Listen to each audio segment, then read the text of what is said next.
மூன்றாவது விரிவுரை அரசியல் கோட்பாடு ஒரு அறிமுகம் என்கின்ற அந்த பாட வரையறையின் மூன்றாவதான ஒரு விரிவுரையாக இதில் அரசியல் கருத்தாக்கங்கள் அப்படின்ற தலைப்புல நம்ம தொடர்ச்சியா பார்த்துக்கிட்டு இருக்கிறோம். சென்ற விரிவுரையில அரசியலில் இருக்கக்கூடிய ஆதாரமான அடிப்படை கருத்தாக்கங்கள் அப்படின்னு சொல்லி நம்ம ஒரு 4 மிக முக்கிய கருத்தாக்கங்களை பற்றி பேசணும். உங்களுக்கு சுதந்திரம், சமத்துவம், நீதி, உரிமை அப்படின்னு சொல்லக்கூடிய இந்த 4 அரசியல் கருத்தாக்கங்கள் இப்படி அரசியல் அறிவியல் என்கின்ற கல்விப்புறத்தின் ஒரு ஆதார கருத்தியலாக இருக்கிறது, இயங்குகிறது அப்படின்னக்கூடியான விஷயங்கள் எல்லாத்தையும் பார்த்தோம். இந்த அரசியல் கருத்தாக்கம் அப்படின்னக்கூடியான அந்த யூனிட்டினுடைய தொடர்ச்சியாக நாம் இன்றைக்கும் சில முக்கியமான கருத்தாக்கங்களை நம்ம பார்க்கிறோம். இந்த கருத்தாக்கங்கள் எல்லாமே இது ஆங்கிலத்தில் சொல்லணும்னா செகண்டரி ஸ்டேஜ். நம்ம பார்த்த முதல் 4 கருத்தாக்கங்கள் மிக அடிப்படையான கருத்தாக்கங்கள். அந்த கருத்தாக்கங்களை ஒட்டி இயைந்து உருவாகக்கூடிய இரண்டாம் நிலையான கருத்தாக்கங்கள் அப்படி பத்தி நம்ம இன்னைக்கு பார்க்க போறோம். அந்த மாதிரியான கருத்தாக்கங்கள்ல மிக முக்கியமான ஒரு கருத்தாக்கம் மக்களாட்சி இல்ல ஜனநாயகம் அப்படின்னு சொல்லக்கூடிய ஆங்கிலத்துல டெமோக்ரஸி அப்படின்னு நம்ம சொல்லக்கூடிய ஒரு கருத்தாக்கம். இந்த கருத்து அப்படின்றத நீங்க அன்றாட நடைமுறையிலையும் அன்றாட புலங்கு விலையிலையும் கூட நம்ம இந்த வார்த்தையை நம்ம பயன்படுத்திக்கிட்டு இருக்கிறோம். இன்னைக்கு ஜனநாயகம் அப்படின்னா கூடியானது ஒரு ஒரு வெகுஜன தளத்துல ஒரு புலங்கக்கூடிய ஒரு சொல்லாக இருக்கிறது. மக்களாட்சினா என்ன அப்படின்னு பாக்குறப்ப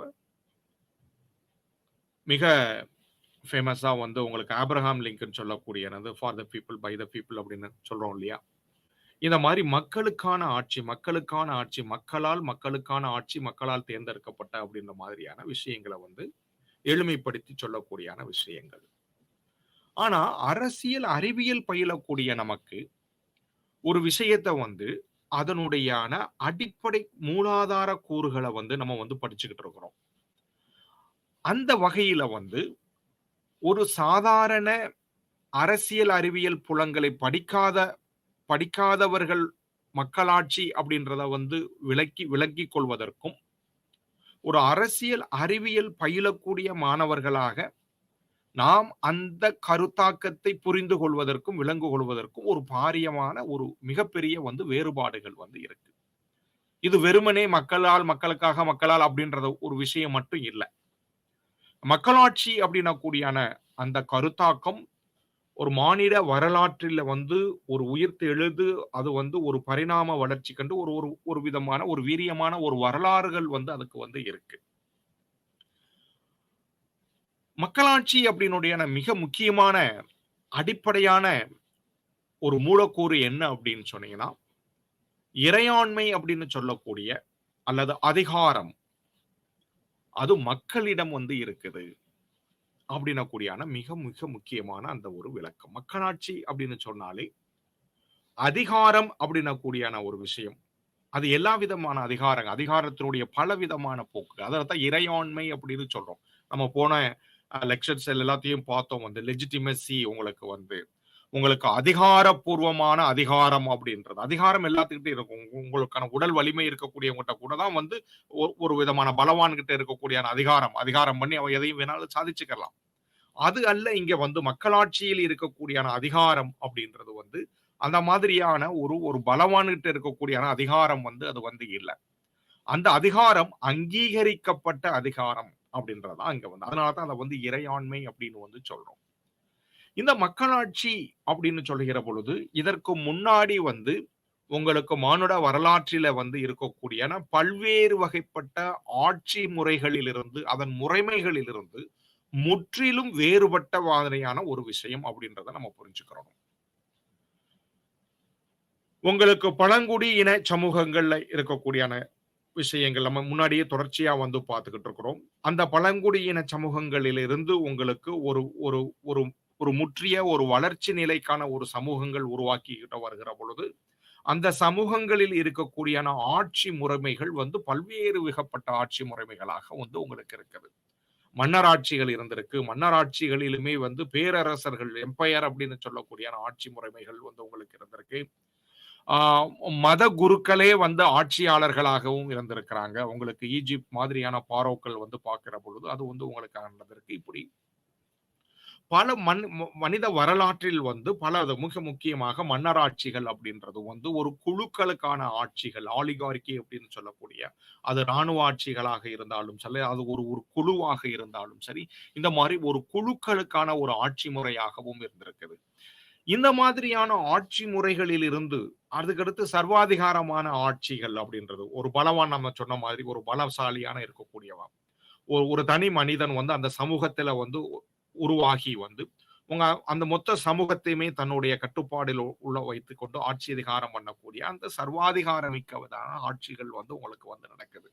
இந்த மாதிரி ஆட்சிகளுடைய வகைமை முறைமைகள் வந்து பலதரப்பட்டு இருக்கக்கூடிய விஷயங்கள்ல மக்களாட்சி அப்படின்னக்கூடியான ஒரு ஒரு ஒரு கருத்தாக்கம் வந்து மிக தொடர்ச்சியாக வந்து உங்களுக்கு பேசப்பட்டு வந்திருக்கிறது. அதைத்தான் வந்து இந்த யூனிட்ல நம்ம வந்து விளக்கமா வந்து பார்க்க போறோம். இங்க மக்களாட்சி அப்படின்னு பேசுகிற பொழுது 2 ஒரு விஷயங்கள வந்து அதனுடைய அடிப்படையான அது இயங்கு தளம் அப்படின்னு நம்ம சொல்லக்கூடிய 2 விஷயங்கள் வந்து இருக்கு. அத வந்து இப்போ வந்து நம்ம அத வந்து நல்லா வந்து புரிஞ்சுக்கிறணும் அப்படின்றதுனால, இப்ப அத பத்தி வந்து பேசலாம். இப்ப நடைமுறை சார்ந்த மக்களாட்சி அப்படின்னு சொல்றப்ப வந்து என்ன? மக்களாட்சி இருக்கு. அது நடைமுறை சார்ந்த மக்களாட்சி அப்படின்னா என்ன? இது ஆங்கிலத்துல ப்ரொசீஜரல் டெமோக்ரசி அப்படின்னு சொல்றாங்க. ஒரு ப்ரொசீஜர் நீங்க வந்து சொல்றீங்க. ஒரு ஒரு ப்ரொசீஜர்னா ஒரு நடைமுறை. அந்த நடைமுறை சார்ந்ததான ஒண்ணு. ஒரு விஷயத்துக்கு வந்து அதுக்கான ஒரு பாரிய ஒரு வழிமுறைகள் வந்து இருக்கு. அந்த வழிமுறைகளினுடைய அடிப்படையில நடக்கக்கூடியான விஷயம். இததான் வந்து ப்ரொசீஜர் அப்படின்ற வார்த்தை. நடைமுறை சார்ந்த ஒரு விஷயம். நீங்க கோயிலுக்கு போறீங்க அப்படின்னா, தரிசனத்துக்கு போறீங்க சாமி தான். அதுக்குன்னு வந்து ஒரு நடைமுறையான ஒரு விஷயங்கள் வந்து இருக்கு. ஒவ்வொருக்கான முறைகள். அதே மாதிரி வந்து ஒரு கல்வி நிலையத்துக்கு போறீங்க. உங்களுக்கு வந்து ஒரு யுனிவர்சிட்டிக்குள்ள போறீங்க. இதுல போறீங்கன்னா, அதுக்கு சார்ந்தான ஒரு நடைமுறைகளுக்கான ஒரு விஷயங்கள். அது மாதிரி இதத்தான் வந்து ப்ரொசீஜர்ஸ் அப்படின்னு வந்து நம்ம வந்து சொல்றோம். இதே மாதிரி உங்களுக்கு நீதித்துறைகள், நீதிமன்றங்களுக்கு போறப்ப, அங்க ஒரு நடைமுறைகளுக்கான ஒரு விஷயங்கள். இது எல்லாமே ஒவ்வொன்றுக்குமான ஒரு நடைமுறைகளான அதத்தான் வந்து ப்ரொசீஜர். அப்படின்றப்ப, மக்களாட்சி அப்படின்றது என்ன நடைமுறை அப்படின்றது வந்து பார்த்தோம் அப்படின்னா, இன்னைக்கு ஒரு எளிய உதாரணத்துல வந்து சொல்லணும் அப்படின்னா, இன்னைக்கு மக்களாட்சியினுடையான மிக முக்கியமான ஒரு இயங்கு விசையாக, இயங்கு தளமாக இருக்கக்கூடிய ஒரு விஷயம் வந்து, உங்களுக்கு தேர்தல் முறை அப்படின்றது வந்து உங்களுக்கு இருக்கு. இப்ப வந்து ஒரு சமூகத்துல வந்து மக்களாட்சி அப்படின்றது தேர்தல் மூலமாக தங்களுடைய பிரதிநிதிகளை வந்து தேர்ந்தெடுக்கப்பட்டு அவங்கள் வந்து உங்களுக்கு பிரதிநிதித்துவத்தின் அடிப்படையில இங்க வந்து ரெப்ரசன்டேட்டிவ் டெமோக்ரசி அப்படின்னு சொல்றோம் வந்து பிரதிநிதித்துவ மக்களாட்சி முறையில நடக்கிறப்ப இதுக்கென்று வந்து ஒரு நடைமுறைகள் வந்து இருக்கு. இந்த நடைமுறைக்கான மக்களாட்சி அதுதான். ஒவ்வொரு வருடமும் 5 வருடங்களுக்கு ஒரு வட்டமோ, இல்ல 6 வருடங்கள் அந்தந்த நாட்டில இருக்கக்கூடிய அரசியலமைப்பு வழிவகுத்து இருக்கக்கூடியதுக்கு இயைந்து, உங்களுக்கு தொடர்ச்சியாக வந்து உங்களுக்கு இந்த தேர்தல் இயக்கங்கள் மூலமாக, தேர்தல் நடைமுறைகள் மூலமாக உங்களுக்கு இருக்கு. இந்த தேர்ந்தெடுக்கப்படக்கூடியான பிரதிநிதிகள் எல்லாரும் சேர்ந்து ஒரு சட்டம் இயற்றக்கூடியான ஒரு அமைப்பாக பாராளுமன்றமாகவோ, மாநிலங்கள்ல சட்டமன்றமாகவோ இருந்து அவர்கள் ஒரு குழுமி வருடத்திற்கு இத்தனை முறைகள் ஆக அவர்கள் வந்து ஒன்று சேர்ந்து இந்த மாதிரியான இது எல்லாம் சேர்ந்து ஒரு நடைமுறை. ஆக மக்களாட்சி என்பதை வந்து எப்படி விளக்குறோம் அப்படின்னு சொன்னீங்கன்னா, ஒரு லெவல்ல அதனுடைய நடைமுறை சார்ந்த விளக்கத்தல வந்து சொல்றோம். அதனாலதான் வந்து மக்களாட்சி அப்படின்னாலே அங்க தேர்தல் ஜனநாயகம், அங்க வந்து என்ன சட்டமன்றங்கள், பாராளுமன்றங்களுக்கான இந்த விஷயங்கள் எல்லாத்தையுமே நம்ம வந்து பேசுறோம். இதுதான் வந்து ஒரு இன்னொரு விதமான மக்களாட்சி அப்படின்றது தன்னியல்பான உங்களுக்கான ஒரு மக்களாட்சி. சப்ஸ்டாண்டிவ் டெமோக்ரசி அப்படின்னு சொல்ல அது ஒரு இயல்பாக வந்து ஒரு தன்னிச்சையான இயல்பான ஒரு ஆற்றொழுக்கமான ஒரு போக்குல வந்து இருக்கக்கூடியான ஒரு விஷயம் வந்து மக்களாட்சி. இந்த 2 மக்களாட்சிகளுக்குமான விஷயங்கள் வந்து என்னன்னா, அதனுடைய தாத்பரியம் அல்லது அடிப்படையான விஷயங்கள் வந்து இரு துருவங்களாக வந்து இருக்குது. இது ஒரு இரு துருவம், இது ஒரு துருவம்னா இது ஒரு துருவம். நடைமுறை மக்களாட்சியில் அப்படின்றது வந்து ஒரு தன்னியல்பான ஆற்றலுக்கான ஒரு ஒரு மக்களாட்சிக்கான ஒரு இது வந்து இருக்கிறது இல்ல. இது ஒரு ரொட்டீனான ஒரு ப்ரொசீஜர்ஸ் அதை தான் வந்து சொல்லுவோம். இவர் மட்டும் நம்ம என்ன பண்ண முடியும்? நடைமுறையான ஒரு மக்களாட்சியில ஒரு ஒரு குடிமகனுக்கு என்ன இருக்கு இருக்கு அப்படின்னு சொன்னீங்கன்னா, அவன் போய் வந்து என்ன பண்ணலாம்? 5 வருஷத்துக்கு ஒரு வட்டமோ, ஏதோ ஒரு வட்டம் அவன் வந்து வாக்களிக்க மட்டும் செய்யலாம். வாக்களித்தல் அப்படின்றது ஒண்ணுதான் வந்து அந்த அந்த நாட்டில இருக்கக்கூடிய அந்த மக்களுக்கு ஜனநாயகத்தினுடையான ஒரு அங்கமாக இருக்குது. மத்தபடி அங்க வந்து எதுவுமே இல்ல. ஒரு தேர்தலுக்கு பிறகு வந்து அந்த மக்களுடையான குரல்களோ, அந்த மக்களுக்கான பிரச்சனைகளை வந்து தீர்க்க இது இது எதுவுமே வந்து அங்க வந்து இல்ல. ஒரு நடைமுறை சார்ந்தது அவ்வளவுதான். இத தவிர வந்து ஒரு இயல்பான, ஒரு ஆற்றலுக்கான நான் திருப்பி அந்த வார்த்தையை சொல்றதுக்கு காரணம் அப்டின்னா, ஒரு ஒரு அடிப்படை தன் இயல்பான ஒரு குணமாக வந்து அங்க வந்து மக்களாட்சி இருக்கணும். அததான் வந்து சப்ஸ்டான்டிவ் மக்களாட்சி. மக்களாட்சி அப்டின்னா, மக்கள் தான் அங்க அதிகாரமிக்கவங்க. இந்த ஆட்சி என்பது மக்களுக்கான ஆட்சி. மக்களுக்கான நன்மைகளுக்கான ஆட்சி. மக்களுக்கான வளர்ச்சிக்கான ஆட்சி அப்படின்னு சொல்லி வந்து அத வந்து பார்க்கிறது. அதுதான் வந்து தன்னியல்பான மக்களாட்சி. மக்களாட்சியினுடைய அடிப்படை. அதனுடைய மக்களாட்சியினுடையான குணம், அந்த வீறு எல்லா தளங்களிலும் வெளிப்படக்கூடியான ஒரு விஷயம். ஏதோ வந்து ஒரு நடைமுறை தளங்களில் மட்டும் அது வெளிப்படுவது அல்ல. எல்லா தளங்களிலும் எல்லா தளங்களிலும் மக்களுக்கான அதிகாரம் மிக்கவர்கள் மக்கள். இது மக்களுக்கான ஆட்சி. மக்களால் தீர்மானிக்கப்படக்கூடியான ஆட்சி அப்படின்ன மாதிரியான ஒரு இயல்பான போக்குகள் இருக்கக்கூடியான விஷயம். இந்த 2 விஷயங்களையுமே வந்து நம்ம என்ன பண்ணிக்கிறோம் அப்படின்னா, அத வந்து புரிஞ்சுக்கணும். பெருவாரியான நாடுகள்ல, இந்தியாவில் மட்டுமல்ல, இன்னைக்கு ஜனநாயகம் இருக்கக்கூடியான பெருவாரியான நாடுகள்ல, ஒரு நடைமுறை சார்ந்த ஒரு மக்களாட்சி தான் இருக்கிறதே தவிர, ஒரு தன்னியல்பான, தன்னெழுச்சியான ஒரு மக்களாட்சி அப்படின்றது இங்க வந்து இல்ல. இல்லை அப்படின்றத வந்து நம்ம பலவிதமான ஆ உதாரணங்கள வச்சு நம்ம வந்து பேசலாம். இது இது ஆய்வுக்கும் உரியது. இத வந்து மிக ஒரு விரிவான ஒரு விவாதத்துக்கு உரிய ஒரு விஷயங்கள். பட் அறிமுக நிலையில நம்ம புரிஞ்சு கொள்ள வேண்டிய விஷயங்கள் வந்து என்னன்னா, மக்களாட்சி அப்படின்றது வந்து மக்களுக்கான இறையாண்மை. அதிகாரம் மக்களிடத்தில் இருக்கக்கூடியான அதிகாரம் அப்படின்றதாம்.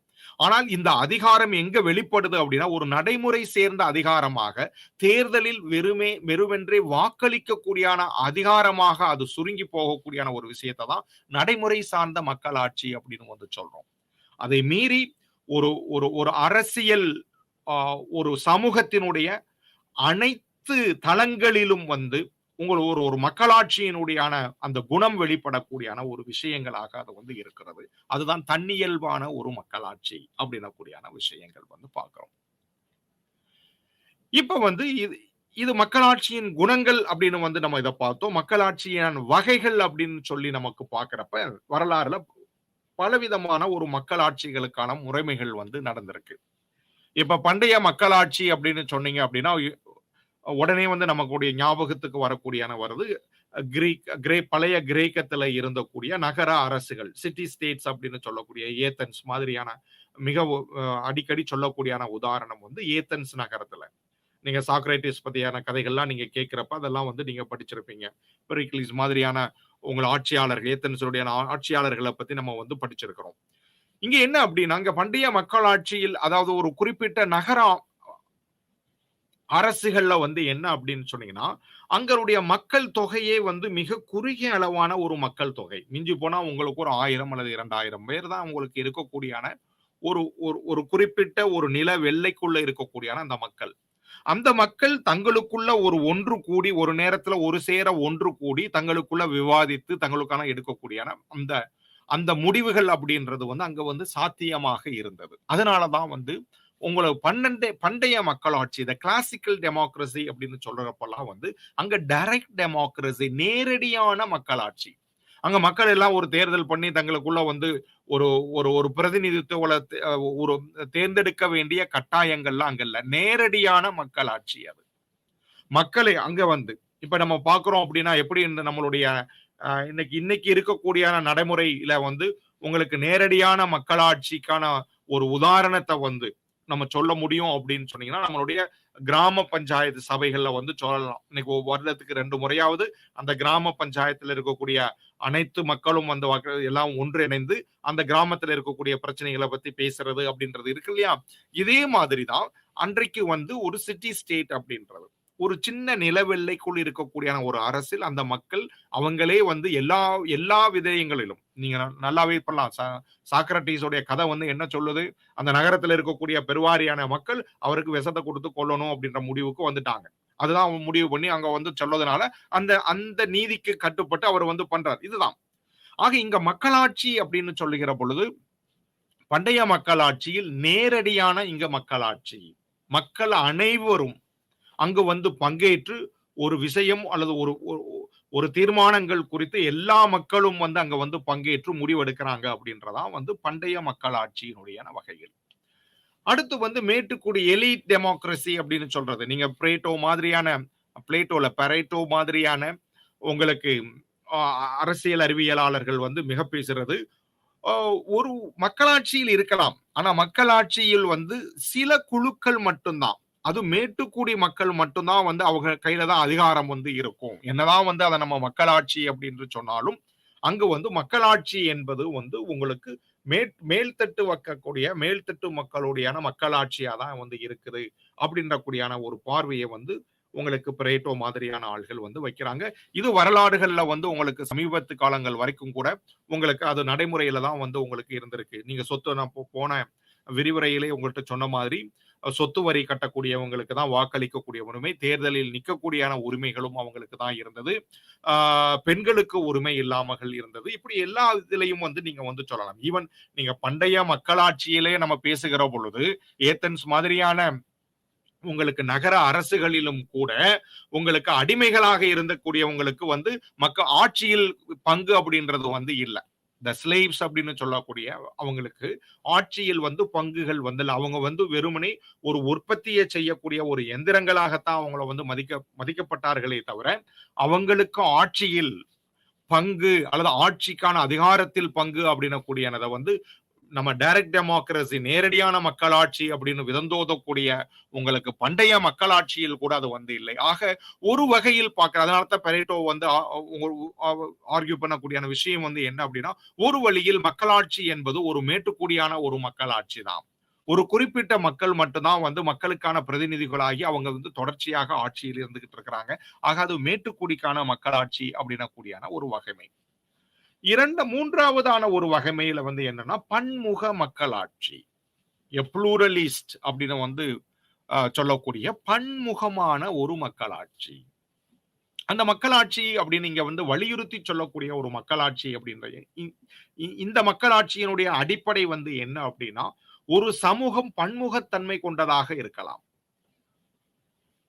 அது ஒரே மொழி பேசி இருக்கணும்ன்ற அவசியம் இல்ல. ஒரே மதம் சார்ந்ததாக இருக்கணும்ன்ற அவசியம் இல்ல. ஒரே இனமாக இருக்கணும்னு கூட அவசியம் இல்ல. அது பன்முகம். பல மொழி பேசக்கூடிய, பல இன மக்கள், பல மதங்களை பின்பற்றக்கூடிய மக்கள் எல்லாரும் ஒன்றிணைந்து ஒரு மக்களாட்சியின் கீழ் இருக்கிறதுக்கு சாத்தியம் இருக்கு. இதுதான் வந்து பன்முக மக்களாட்சி. அந்த பன்முக மக்களாட்சியில் பன்முகத்தன்மைக்கு மதிப்பதும், அதை வந்து அதை வந்து பொறுத்துக் கொள்வதும். அதுதான் இங்க வந்து மிக முக்கியமான ஒரு பன்முக மக்களாட்சியில் இருக்கக்கூடிய ஒரு ரெகக்னிஷன் அண்ட் டாலரேஷன் அப்படின்னு வந்து இதை வந்து ஆங்கிலத்துல சொல்லுவாங்க. நம்ம ஒரு பன்முகத்தை வந்து உங்களுக்கு சகித்துக் கொள்வதும், முதல்ல அங்கீகரித்துக் கொள்வதும், அது அங்கீகாரம் வந்து இருக்கு. ஆமா, இந்த குழுக்கள்ல அவங்க இன்னொரு மொழி பேசணும், இன்னொரு இனம், இன்னொரு மத மக்களாகவும் இருக்கும். அவங்களை அங்கீகரிப்பதும், அவர் என்னை விட அவர்கள் வேறுபட்டவர்கள், வேறு மதம் பேசக்கூடிய, வேறு மொழி பேசக்கூடிய இருக்கட்டும், இருந்தாலும் அந்த அங்கீகாரமும் அந்த அங்கீகாரங்களில் அவர்களுடைய வேற்றுமைகளை சகித்துக் கொள்வதும்.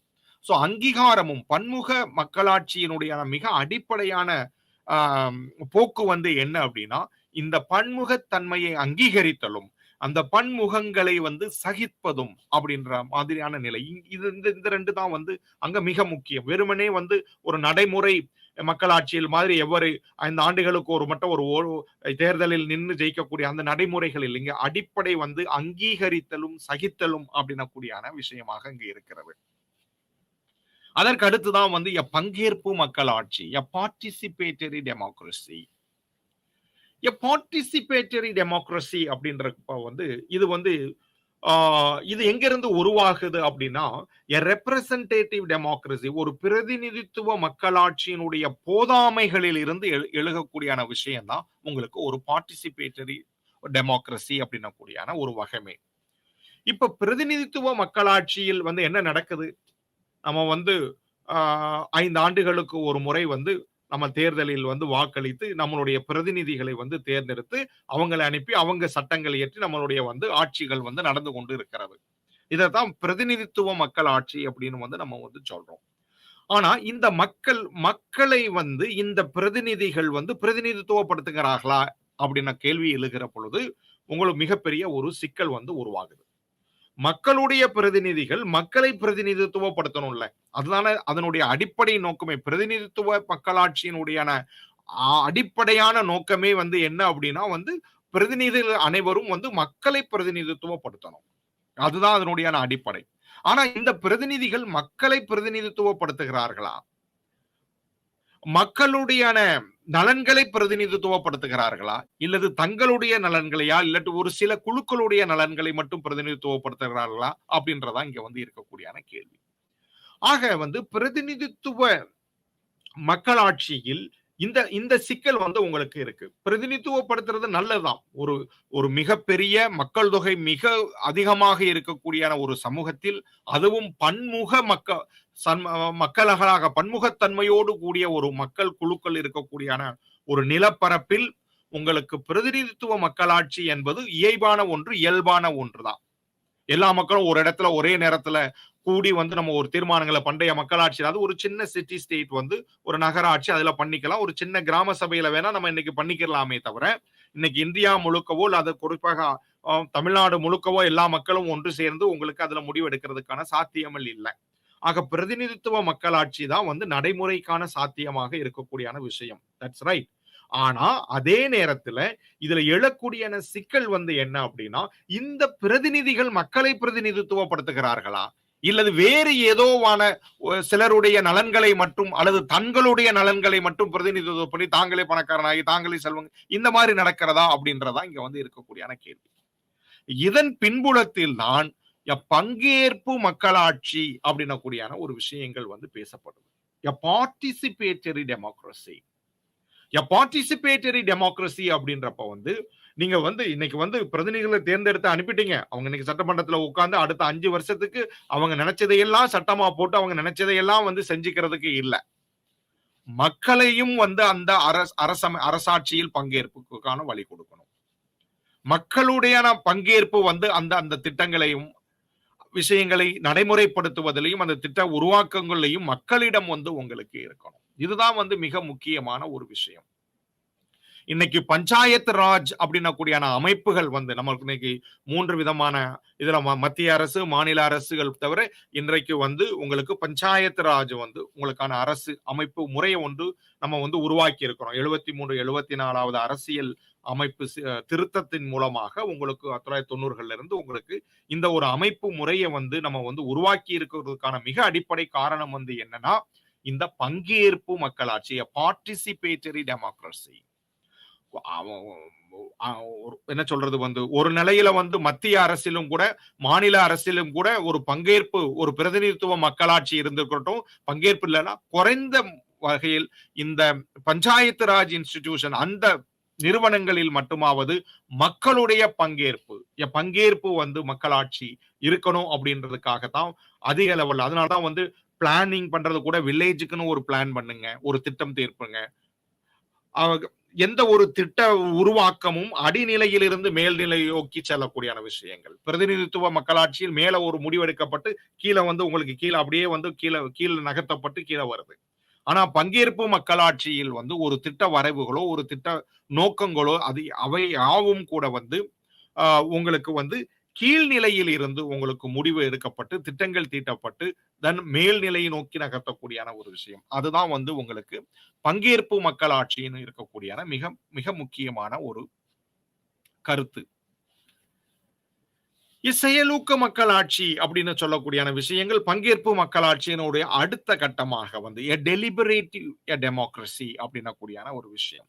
சரி, வந்து மக்கள் எல்லாம் வந்து பங்கேற்கணும் அப்படின்னு வந்து சொல்றோம். ஆனா மக்கள் வந்து வாலண்டியரா விருப்பத்தோட வந்து அந்த நடைமுறையில வந்து அது வந்து பங்கேற்கணும்ல.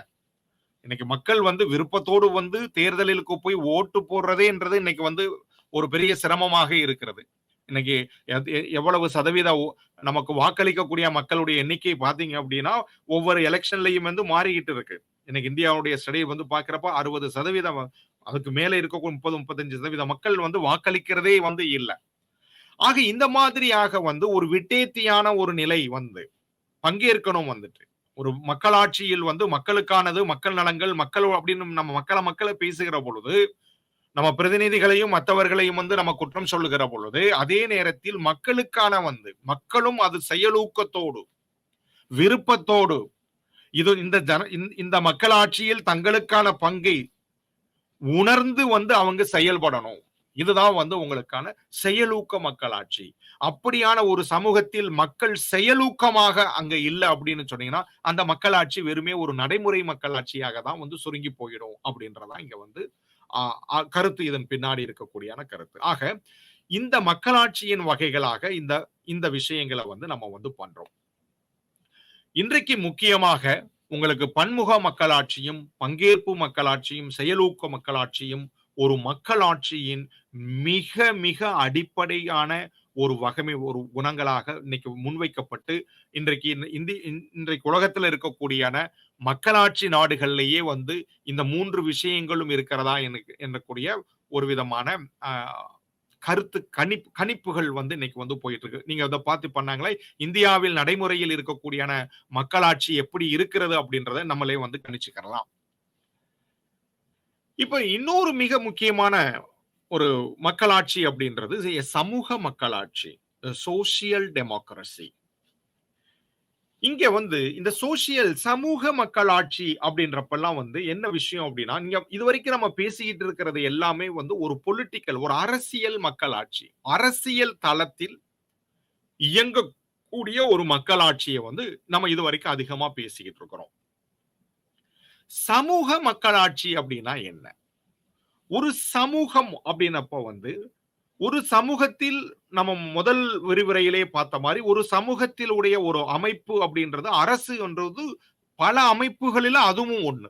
எப்படி குடும்பம் அப்படின்ன கூடியான ஒரு அமைப்பு இருக்கோ, கல்வி நிறுவனங்கள் அப்படின்ற ஒரு அமைப்பு இருக்கோ, கல்வி அதே மாதிரி சமய நிறுவனங்கள் அப்படின்னு எப்படி எல்லாம் ஒரு அமைப்புகள் இருக்கிறோ, அது மாதிரி அரசு என்பது ஒரு அமைப்பு. ஆனா இதுவரைக்கும் நம்ம என்ன நினைக்கிறோம் அப்படின்னா, மக்களாட்சி என்பது ஒரு அரசியல் தளத்துல மட்டும்தான் இருக்கக்கூடியான ஒரு விஷயம். மத்த எல்லா தளங்களையும் மக்களாட்சியை பத்தி நம்ம யோசிக்கிறதே இல்ல. இப்ப ஃபார் எக்ஸாம்பிள் நீங்க வந்து ஒரு குடும்பம் அப்படின்னு எடுத்துக்கிட்டோம் அப்படின்னா, ஒரு குடும்பத்திலேயே மக்களாட்சி, குடும்பத்தில் இருக்கக்கூடிய அந்த அங்கத்தினர்கள், அதனுடைய உறுப்பினர்கள் எல்லாம் அவங்களுக்குள்ள பேசி, அவங்களுக்குள்ள இருக்க ஒரு குடும்பம் வந்து ஒரு ஒரு ஜனநாயக பூர்வமாக இருக்கிறதா? இல்லை ஒரு ஒரு பள்ளிக்கூடம், ஒரு கல்வி நிறுவனம் அப்படின்றது வந்து இங்க ஜனநாயக பூர்வமா இருக்கிறதா? அங்க மாணவர்கள், அங்க வேலை பார்க்கக்கூடியவங்க எல்லாமே அவங்களுடைய கருத்துக்களை தெளிவாக சொல்லி அவங்க விஷயங்கள் அங்க வந்து ஆக மக்களாட்சி என்பது, ஜனநாயகம் என்பது ஒரு அரசியல் தளத்தில் மட்டும் இருக்கக்கூடியான ஒரு விஷயம் இல்ல. அது சமூகத்தின் மற்ற நிறுவனங்களிலும் கூட வந்து அதனுடைய ஜனநாயக தன்மை வந்து உங்களுக்கு இருக்கணும். இததான் வந்து சமூக மக்களாட்சி அப்படின்னு வந்து சொல்றோம். ஒரு சமூகம் நம்ம பின்னாடி வந்து குடிமை சமூகத்தெல்லாம் பேச போறோம். அந்த குடிமை சமூகத்துக்கான ஆதாரமான ஒரு விஷயம் வந்து இங்கதான் வந்து என்ன அப்படின்னா ஒரு சமூக மக்களாட்சி, சமூக ஜனநாயகம் அப்படின்ன கூடியான அந்த ஒரு கருத்து. வெறுமனே வந்து உங்களுக்கு அரசியல் தளத்தில் மட்டும் ஒரு ஜனநாயகம் செயல்படுவதில் வந்து எந்த விதமான பிரயோஜனமும் இல்லை. அது சமூக தளத்தில் வரைக்கும் அது வந்து நகர்ந்து இருக்கிறதா? ஒரு குடும்பம் ஜனநாயக தன்மையோடு இருக்கிறதா? இல்ல அங்க இருக்கக்கூடிய அப்பா தான் வந்து உங்களுக்கு அதிகாரமிக அவர் சொன்னா அவர் வந்துட்டாருன்னா வாயை திறந்து மூச்சு விட்டு மூச்சு காட்டாம அவர் சொல்றதெல்லாம் அக்செப்ட் பண்ணிட்டு அதுபடி அடங்கி போகணுமா? அதே மாதிரி ஒரு கல்வி நிறுவனங்கள், அதே ஒரு ஒரு மத நிறுவனங்கள். ஆக இந்த அளவுக்கு வந்து ஒரு சமூகம் எந்த அளவுக்கு ஜனநாயக பூர்வமாக இருக்கிறது அப்படின்ன கூடியான விஷயங்களை பேசுகிறப்பதான் உங்களுக்கு சமூக மக்களாட்சி அப்படின்னு வந்து சொல்றோம். இந்த சமூக மக்களாட்சி இங்க வந்து உருவாகணும் அப்படின்னா ஒரு விதமான சமத்துவம் வந்து உருவாகணும். நம்ம முந்தைய விரிவுரையில நம்ம பேசின மாதிரி சமத்துவம், ஈக்குவாலிட்டி அப்படின்றது அது அது அந்த ஈக்குவாலிட்டி சமத்துவம் உருவாகாத வரை, ஆக சமூக மக்களாட்சி என்பது ஒரு சமத்துவ சமூகத்தில், ஈகாலிட்டேரியன் சொசைட்டி, ஒரு சமத்துவ சமூகத்தில் மட்டும்தான் வந்து ஒரு சமூக மக்களாட்சி அப்படின்றது வந்து உங்களுக்கு சாத்தியம் அப்படின்றத வந்து நம்ம வந்து புரிஞ்சுக்கிறோம். இது வரைக்கும் நம்ம என்ன பண்ணோம் அப்படின்னா மக்களாட்சி அப்படின்ன கூடியான ஒரு கருத்தை வந்து பேசிக்கிட்டு இருந்தோம். இப்ப அடுத்த மிக முக்கியமான ஒரு அரசியல் கருத்தாக்கம் அப்படின்றது வந்து பால் பேதம். ஆங்கிலத்துல ஜெண்டர் டிஃபரன்ஸ்.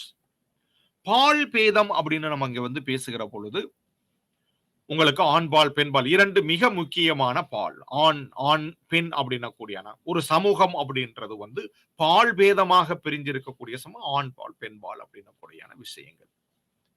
ஆண், பெண் அப்படின்னக்கூடியான வேற்றுமைகள் எப்படி வந்து உருவாகிறது? இந்த இந்த ஒரு சமூகத்தில் இந்த பால் பேத உருவாக்கத்தின் மூலமாக யார் அதிகாரம் மிக்கவர்களாக இருக்கிறாங்க? இப்படின்ற விஷயங்கள தான் வந்து பார்க்கிறோம். நீங்க வரலாறில் வந்து உங்களுக்கு குறிப்பாக மானுடவியல் அறிஞர்கள் உங்களுக்கு வந்து வரலாற்றுல சொல்றது வந்து என்ன அப்படின்னா, சமூகம் வந்து ஒவ்வொரு சமூகமும் வந்து தாய் வழி சமூகமாகவோ அல்லது தந்தை வழி சமூகமாகவோ பேட்ரியார்க்கியல் அண்ட் மேட்ரியார்க்கிகள் அப்படின்னு சொல்லக்கூடிய ஒரு சமூகமாக உங்களுக்கு வருது. தாய் வழி சமூகம் அப்படின்னு சொல்லுகிற பொழுது அதனுடைய சொத்துக்களும் அதிகாரங்களும் மற்ற இது எல்லாமே தாய் வழியாக வந்துதான், பெண் வழியாக உங்களுக்கு வரக்கூடியது. இப்ப நம்ம பார்த்தோம்னா தந்தை வழி சமூகம் அப்படின்னா வந்து உங்களுக்கு அதிகாரம் அப்படின்றது தந்தை வழியாக வரக்கூடிய விஷயம். இன்னைக்கு வந்து நம்மளுடைய சமூகம் பல்வகை சமூகங்கள் இன்னைக்கு எல்லாமே வந்து ஒரு தந்தை வழி சமூகமாகத்தான் வந்து நம்ம இருக்கிறோம். நம்மளுடைய சொத்துக்கள் சமீப காலங்கள் வரைக்கும் வந்து குடும்பத்துல சொத்துக்கான உரிமைகள் வந்து அங்க ஆண்களுக்கு தான் இருந்தது, பெண்களுக்கு சொத்துரிமை இல்லாம இருந்தது. அதே மாதிரி பெண்களை படிக்க கல்விக்கான உரிமைகள் இல்லாம இருந்தது. தந்தைக்கு பின் தனையன் அப்படின்ன கூடியானது அந்த இதுதான் எல்லாமே வந்து உங்களுக்கான ஒரு தந்தை வழி சமூகமாக இருக்கிறது. இந்த தந்தை வழி சமூகம் அப்படின்றது அதனுடைய அந்த குணம் அப்படின்றது வந்து அந்த சமூகத்தில் இருக்கக்கூடிய மற்ற நிறுவனங்களுடைய தன்மைகளையும் வந்து பாதிக்குது. நான் இப்பதான் எனக்கு வந்து சொன்னேன். தந்தை வழி சமூகத்துல ஒரு குடும்பம் அப்படின்னு எடுத்துக்கிட்டீங்கன்னா அந்த குடும்பத்தினுடைய தலைவராக ஆண் இருக்கக்கூடிய இருக்கான்.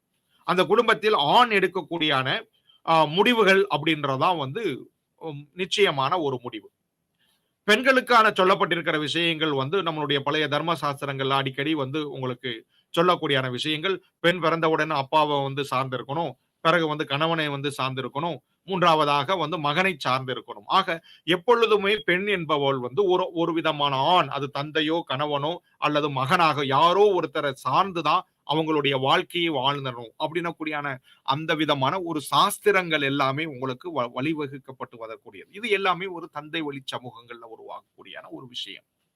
இதேதான் கல்வி நிறுவனங்களில் பலவளவு பெண்களுக்கான கல்விகள் மறுக்கப்பட்டிருக்கிறது. இதேதான் வந்து சமய நிறுவனங்கள் இல்ல. இன்னைக்கு சமய நிறுவனங்கள்ல பெண்கள் கோயிலுக்கோ இல்ல பெண்கள் தங்களுக்கான பூஜைகள் செய்வதோ இது எதையுமே வந்து பெண்களுக்காக மறுக்கப்பட்டு வந்து கொண்டிருக்கக்கூடிய விஷயங்கள். ஆக இந்த பால் பேதங்கள் வந்து எப்படி உருவாகிறது? அது தந்தை வழி சமூகத்தினுடைய அனைத்து நிலைகளிலும் அனைத்து இயங்கு முறைகளிலும் எவ்வளவு தாக்கம் செலுத்துகிறது அப்படின்னக்கூடிய இந்த பின்புலத்துலதான் உங்களுக்கு பால் பேத அரசியல் பத்தியாக நம்ம பேசணும்.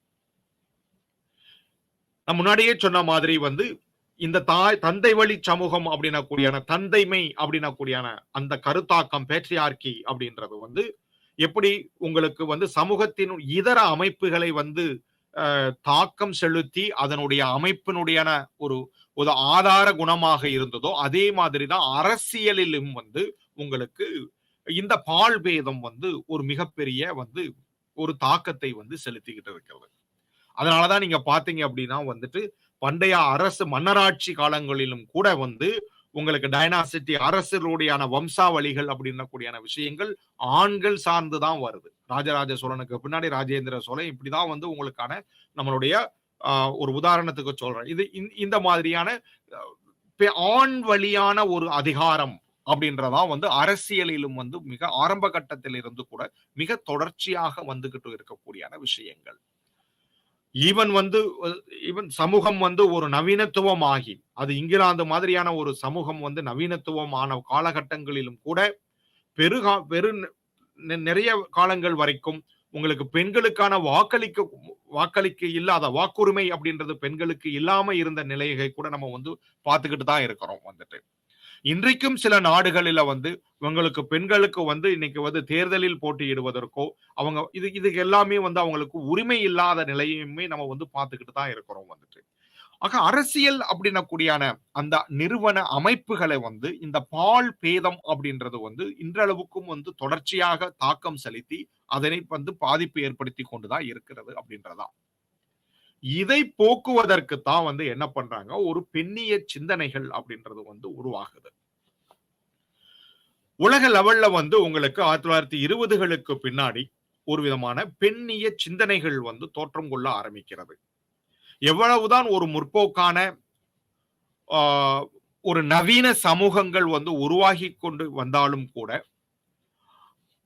அந்த முற்போக்கான நவீன சிந்தனைகள் எதுவுமே இந்த பால் பேத அரசியலை வந்து உங்களுக்கு குறைத்ததாவது இல்ல. அதனாலதான் பெண்ணிய சிந்தனைகள் அப்படின்னு வர்றப்போ முதலாக அவங்க வந்து இந்த அரசியல் குடும்ப தளத்திலிருந்தும் அரசியல் அதனுடைய சமூகத்தினுடைய அனைத்து தளங்களிலும் வந்து அவங்க என்ன பண்ண ஆரம்பிக்கிறாங்க அப்படின்னா அதை பத்தியான கேள்வி எழுப்ப ஆரம்பிக்கிறாங்க. ஏன் பெண்களுக்கு கல்வி இல்லாம கல்விக்கு பெண்களுக்கும் கல்வி வேணும், கல்விக்கு போகக்கூடியான விஷயங்கள், குடும்பங்கள்ல வந்து என்ன இருக்கு, திருமணம் சார்ந்த விதமான விஷயங்கள், இது எல்லாவற்றையும் அவங்க வந்து கேள்விகள் கேட்க ஆரம்பிக்கிறாங்க. அதனுடைய அடிப்படையில் தான் வந்து என்ன அப்படின்னா உங்களுக்கு பெண்களுக்கான வாக்குரிமை அப்படின்றது வந்து உங்களுக்கு உருவாகுது. அது வரைக்கும் வந்து பெண்களுக்கு மறுக்கப்பட்ட கூடியான வாக்குரிமைகள் வந்து உங்களுக்கு மேற்கத்திய நாடுகள்ல வந்து உங்களுக்கு பெண்களுக்காக வழங்கப்படக்கூடியான ஒரு விஷயமா வந்து பார்க்கிறீங்க.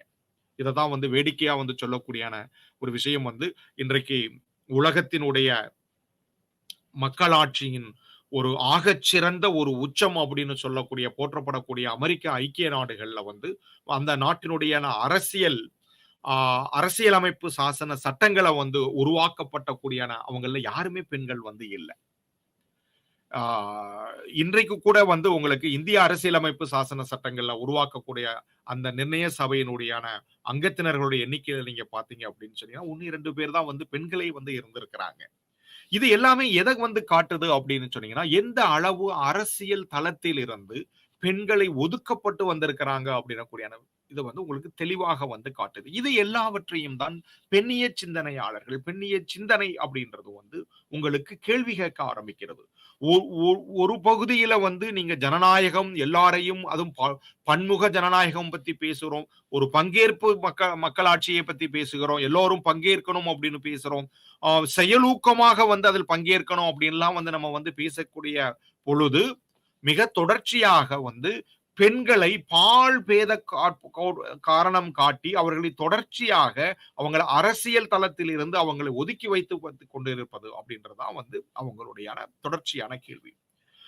இதனுடைய வளர்ச்சி பாத்தீங்க அப்படின்னா ஆரம்பத்துல வந்து அவங்களுக்கு வாக்களிப்பதற்கான உரிமை, அரசியல் தலைமைகள் அங்க வாக்கு அளிப்பதற்கு மட்டுமல்ல தேர்தலில் நிற்பதற்கான உரிமை, தேர்தலில் நிற்பதற்கு மட்டுமல்ல வந்து தென் உங்களுக்கு பதவிகளுக்கு இருக்கக்கூடியான உரிமைகள் இவ்வளவு ஒரு ஒரு நெடிய ஒரு அரசியல் மக்களாட்சி அல்லது ஜனநாயக வரலாற்றுக்கான பின்னாடி வந்து உங்களுக்கு வந்து என்ன சொல்றோம் வந்து இங்கிலாந்துல வந்து உங்களுக்கு மார்கரெட் தாட்சர் பிரதமராக இன்றைக்கு வரைக்கும் இன்னைக்கு ஐக்கிய அமெரிக்க நாடுகள்ல வந்து இவ்வளவு வீரியமாக நம்ம ஜனநாயகத்துக்கான உச்சம் அப்படின்னு சொல்லக்கூடிய அந்த நாட்டில் இதுவரைக்கும் கூட வந்து ஒரு பெண் அப்படின்னா கூடியவங்க வந்து இன்னைக்கு குடியரசுத் தலைவராக இல்லாத வரைக்கும் அதனாலதான் நீ கடந்த தேர்தலில் வந்து உங்களுக்கு துணை குடியரசுத் தலைவராக ஒரு பெண் வந்த பிறகு இன்னைக்கு அவ்வளவு ஒரு பெரிய ஒரு விவாதங்களாக வந்து ஒரு அமெரிக்காவில் பேசப்பட்ட உலகெங்கும் பேசப்பட்டதற்கான காரணம் அதுதான்.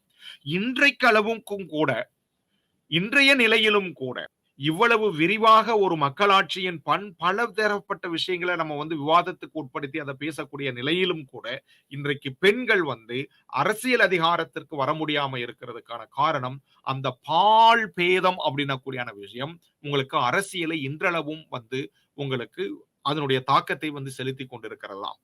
இந்த பின்புலத்துலதான் வந்து நம்ம வந்து பெண்களுக்கான இடஒதுக்கீடு அப்படின்றத நம்ம பஞ்சாயத்து ராஜ் லெவல்ல வந்து நம்ம வந்து இன்னைக்கு கொடுத்திருக்கிறதுக்கான காரணம் வந்து அதுதான். அவங்களை பார்ட்டிசிபேட்டரி பங்கேற்பு மக்களாட்சிகளுக்கும் செயலூக்க விதமான மக்களாட்சிகளுக்கும் அவங்களை வந்து கொண்டு வர்றதுக்காக தான் பெண்களுக்கான அவங்களுக்கான இடஒதுக்கீடு அப்படின்னக்கூடியான இன்னைக்கு அவங்க வந்து தேர்தலில் நிற்பதற்கு இத்தனை சதவீதங்கள் அவங்களுக்குன்னு ஒதுக்கி அவங்களுக்கு இடஒதுக்கீடு கொடுத்திருக்கக்கூடிய காரணம் இன்னைக்கு பெண்களுக்கான இடஒதுக்கீடு அப்படின்னு நம்ம வந்து சொல்லுகிற பொழுது இன்னைக்கு மிக விரிவாக அரசியல் தளத்துல தான் வந்து நம்ம வந்து இன்னைக்கு கொடுக்கப்பட்டிருக்கிறது. அந்த நிலையில வந்து உங்களுக்கு வந்து பெண்ணிய சிந்தனைகள் இன்றைக்கு உருவாகி வரக்கூடிய பெண்ணிய சிந்தனைகள் வந்து இன்றைக்கு அரசியலை வந்து இன்றைக்கு வந்து ஆஹ், வழிபட்டு இது பண்ணிக்கிட்டு இருக்குது. ஸோ இதற்கு அடுத்ததாக வந்து நம்ம வந்து பார்க்கக்கூடியான அந்த விஷயங்கள் அப்படின்றது குடியுரிமை அப்படின்னக்கூடியான ஒரு விஷயம் வந்து ரொம்ப ரொம்ப ஒரு முக்கியமான ஒரு விஷயம். மூணாவது கருத்துரிமை வந்து நம்ம பேசுறோம். மக்களாட்சின்னு நம்ம பேசணும். அதுக்கு அடுத்து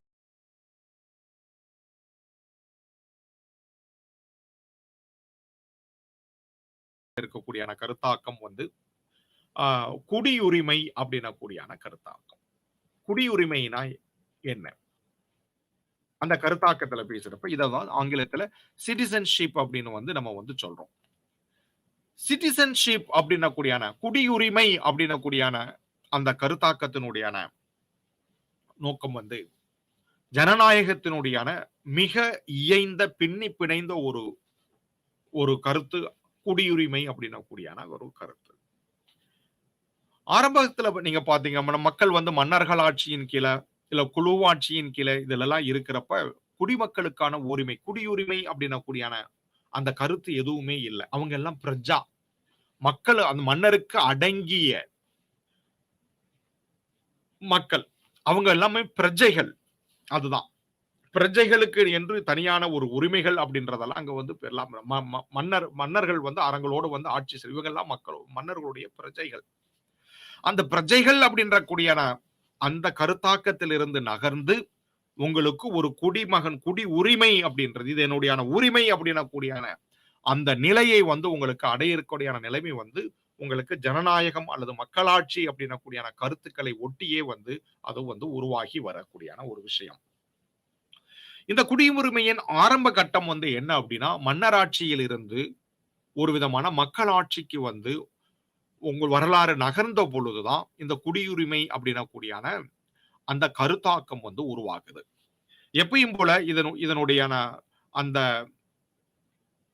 அதனுடைய ஆரம்ப புள்ளியை வந்து நம்ம எதுல பார்க்கலாம் அப்படின்னா வந்து உங்களுக்கு பிரெஞ்சினுடையான புரட்சியிலிருந்து நம்ம வந்து பார்க்கலாம். நம்ம ஏற்கனவே நம்ம பேசினது பொழுது இந்த right of declaration of rights of man அப்படின்ன கூடியான பிரெஞ்சு புரட்சியினுடையான அந்த பிரகடனத்துல வந்து மிக முக்கியமான ஒரு விஷயமாக இங்க வர்றது வந்து உங்களுக்கு குடியுரிமைகள் பத்தியான ஒரு விஷயமாகத்தான் வந்து யார் குடிமகன் யாரெல்லாம் வந்து உங்களுக்கு அரசு. சோ ஒரு அரசின் கீழ் வரக்கூடிய குடிமகன்கள் எல்லாமே வந்து அவர்களுக்கு என்று ஒரு உரிமைகள் இருக்கு.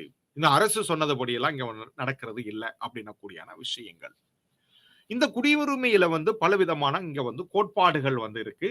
அடுத்த சில நிமிஷங்கள் நம்ம வந்து இந்த குடியுரிமை கோட்பாடுகளை பத்தி நம்ம வந்து விரிவா வந்து பார்ப்போம்.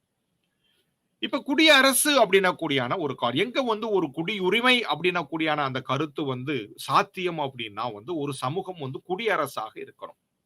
குடியரசுன்னு அப்படி நம்ம இங்க வந்து சொல்றது மக்களில் இருந்து இல்ல. தங்களுடைய தலைவர்களை அரசியல் தலைவர்களை தாங்கள் மக்களில் இருந்து அவங்க வந்து உருவாக்கிக்கிறோம். இது மன்னர்கள் இல்ல. மன்னர் ஆட்சி அப்படின்றது வேறு. அது வழி வழியாக வரக்கூடிய ஆக மன்னர் ஆட்சியில் இருந்து உங்களுக்கு ஒரு குடியரசு ஆட்சி அப்படின்னு ஒன்று உருவாகுகிற பொழுதுதான் அங்க குடியுரிமை அப்படின்றதுக்கான அந்த கருத்தாக்கத்துக்கு வந்து சாத்தியம் இருக்கே தவிர மத்த ஆட்சி முறைமைகளில வந்து உங்களுக்கு குடியுரிமை அப்படின்ற கருத்தாக்கத்துக்கு இதே இல்லை. அவ்வளவுதான். இதுக்கு அடுத்ததா பாத்தீங்கன்னா லிபரல் கோட்பாடு அப்படின்னு சொல்லக்கூடியான ஒரு கோட்பாடு வந்து உங்களுக்கு இதுதான் இன்றளவுக்கும் வந்து மிக வலிமையான ஒரு தாக்கத்தை உருவாக்கி இருக்கக்கூடியான கோட்பாடு வந்து இந்த லிபரல் சார்ந்த ஒரு குடியுரிமை கோட்பாடு தான். இந்த லிபரல் குடியுரிமை கோட்பாடுல வந்து அவங்க சொல்லக்கூடிய மிக அடிப்படையான ஒரு விஷயம் வந்து என்ன அப்படின்னு சொன்னீங்கன்னா எந்த அரசின் கீழ் தான் வாழ வேண்டும் அப்படின்றத வந்து அந்த மனிதன் வந்து அவன் வந்து முடிவு எடுத்துக்கிறட்டும். அந்த குடியானவன் யார் கையில இருக்கணும் அப்படின்றதான். இதுதான் அதனுடைய அடிப்படை. தன் உரிமை தன் எந்த வகையான அரசின் கீழ் அரசாங்கத்தின் கீழ் தான் இருக்கணும் அப்படின்றத வந்து முடிவு செய்ய வேண்டிய உரிமை அவன் வந்து குடியுரிமை. ஆக அரசின் கீழ் வாழ்வது என்பது வந்து அவனுடைய சாய்ஸ். அந்த குடியவனுடைய சாய்ஸ். இது ஏதோ இந்த அரசியல் இந்த இதுல பிறந்துட்டோம் ஆக இதுலயே இருந்து இங்கேயே இருந்து அவனுடைய வாழ்நாள் ஃபுல்லா இருந்து அந்த மாதிரி மன்னராட்சியின் கீழே இருந்த அந்த லாயல்ட்டின்னு சொல்றோம் இல்லையா அந்த அந்த விதமான ஒரு பிரஜைகளாக இருக்கணும்ன்ற அவசியம் இல்லை. இது குடியானவன். இதுதான் மிக முக்கியமான ஒரு வேறுபாடு அப்படின்றது வந்து இதுதான். இங்க வந்து அவனுடைய விருப்பம். நான் இன்னைக்கு வந்து இந்தியாவினுடைய குடிமகனா இருக்கணுமா? இல்ல இன்னொரு நாட்டினுடைய குடிமகனா இருக்கணுமா? இது எல்லாமே என்னுடைய விருப்பம். இத நான் தான் வந்து முடிவு பண்ணணும். இதுதான் வந்து அடிப்படையான விஷயங்கள் வந்து என்ன அப்படின்னா, லிபரல் கோட்பாடினுடைய அடிப்படை விஷயம் வந்து எந்த வகையான அரசின் கீழ் வாழ்வதற்கான விருப்பம் அப்படின்றது இது மிக முக்கியமான ஒரு விஷயமாக வந்து இருக்கு. அதற்கு அடுத்து குடி உரிமை அப்படின்னு நம்ம வந்து பேசுகிற பொழுது, அந்த நாட்டின் கீழ் வாழணும் அப்படின்றதுக்காகவே வந்து அரசு சொல்லக்கூடிய அனைத்தையும் வந்து அவன் வந்து சகித்துக் கொண்டு வாழணும் அப்படின்ன கூடியான அவசியம் இல்ல. அவனுக்கு என்று அடிப்படையான சில உரிமைகள் இருக்கு. ஒரு அரசின் கீழ் இயங்கி அல்லது வாழக்கூடியான ஒரு குடிமகனுக்கு என்று சில பாரிய மாற்றவே முடியாத அடிப்படையான உரிமைகள் வந்து இருக்கும். அப்பதான். அதுக்கு தான் வந்து குடியுரிமை அப்படின்னு. சிட்டிசன்ஸுக்கு மட்டும்தான். அந்த குடிமகனுக்கு மட்டும்தான் அந்த விதமான உரிமைகள் அப்படின்றது வந்து கொடுக்கப்பட்டிருக்கிறது. அப்படின்றது மிக மிக முக்கியமான அடுத்த லெவல்ல இருக்கக்கூடியான ஒரு விஷயம். மூன்றாவதான ஒரு குடியுரிமை கோட்பாடுகளை பத்தி பேசுறோம் அப்படின்னா, ஒரு கம்யூனிட்டேரியன் கோட்பாடு. ஒரு ஒரு குடி உரிமை அப்படின்றது அது ஒரு அப்படின்ற அந்த கருத்து வந்து லிபரல்களை போல ஒரு தனி மனிதன் சார்ந்த ஒரு விஷயமா இல்ல. லிபரல் கோட்பாடுல வந்து ஒரு குடியுரிமை என்பது ஒரு தனி மனிதனான வந்து இன்னைக்கு அவன் இங்க இருக்கணும்னு நினைக்கிறான், இல்லாட்டி இங்க இருக்கலாம். இன்னைக்கு நீங்க பாத்தீங்க அப்படின்னா, நம்ம நாட்டுல இருந்து இன்னைக்கு பல பேர் இன்னைக்கு வந்து என்ன பண்றாங்க வந்து மைக்ரேட் ஆகி புலம்பெயர்ந்து மற்ற நாடுகளுக்கு போய் அவங்களுடைய வேலை நிமித்தமாகவோ பல நிமித்தமாகவோ இன்றைக்கு பல நாடுகளுக்கு இன்னைக்கு புலம்பெயக்கூடியான மக்கள் அந்தந்த நாட்டுகளுடைய குடியுரிமைக்காக எடுத்துக்கிட்டு அந்தந்த நாட்டுல வந்து அவங்க என்ன பண்ணிடுறாங்க வாழ ஆரம்பிக்கிறாங்க. இது அவர்களுடைய விருப்பங்கள் வந்து இதுதான் வந்து அந்த மாதிரியான விதங்கள் அந்தந்த நாடுகள் அவங்களுக்கு குடியுரிமை வழங்க வேண்டும். இதுதான் வந்து மக்களாட்சி ஜனநாயகத்தினுடைய இன்னொரு மிக முக்கியமான ஒரு விஷயம். அவங்கள வந்து இரண்டாம் தர குடிமக்களாக நீங்க நடத்தக்கூடாது. இதுதான் லிபரல் கோட்பாடுனுடைய குடியுரிமை அப்படின்னா அடிப்படையான ஒரு விஷயங்கள். ஆனா குழு கோட்பாடு அப்படின்னு நம்ம எடுத்து வர்றப்போ வந்து கம்யூனிட்டி அப்படின்னு சொல்லக்கூடிய இங்க வெறும் குடியுரிமை வந்து ஒரு தனி மனிதனுக்கு வந்து இல்ல. இது வந்து ஒரு குழு, ஒரு கம்யூன். நம்ம வந்து இந்தியாவினுடைய குடிமகன் அப்படின்றது நம்ம எல்லாமே இந்தியர்கள் அப்படின்னக்கூடியான அந்த குழு மனப்பான்மையிலிருந்து வரக்கூடியான ஒரு விஷயம். அந்த குழு மனப்பான்மை அப்படின்றது அது ஒரு இனத்தாலோ ஒரு மொழியாலோ ஒரு மதத்தாலோ எதுவாகவோ வந்து அதுதான் வந்து கம்யூனிட்டேரியன் கோட்பாடு வந்து சொல்லக்கூடிய ஒரு விஷயம். வெறுமனே குடியுரிமையை வந்து ஒரு தனி மனிதனுக்கான உரிமையான ஒரு விஷயமாக நம்ம வந்து சுருக்கிற முடியாது. அது ஒரு குழு கோட்பாடு.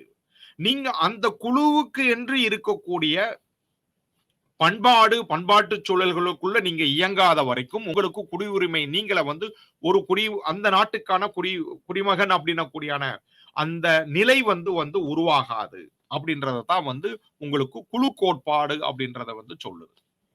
இதனாலதான் சில மேற்கத்திய நாடுகள்ல வந்து நீங்க வந்து குடியுரிமைக்கு வந்து நீங்க வந்து அப்ளை பண்ணிக்கிற பொழுது அவங்க சில விதமான நெறிமுறைகளை வச்சிருக்காங்க. அந்த நாட்டுடைய மொழி உங்களுக்கு தெரிய வந்திருக்கா, அந்த நாட்டின் முடியான சில வரலாறுகள் பத்தி உங்களுக்கு தெரிஞ்சிருக்கா அப்படின்றத எல்லாத்தையும் வந்து அவங்க என்ன பண்றாங்க, நம்மள வந்து சோதிச்சு அறிகிறாங்க.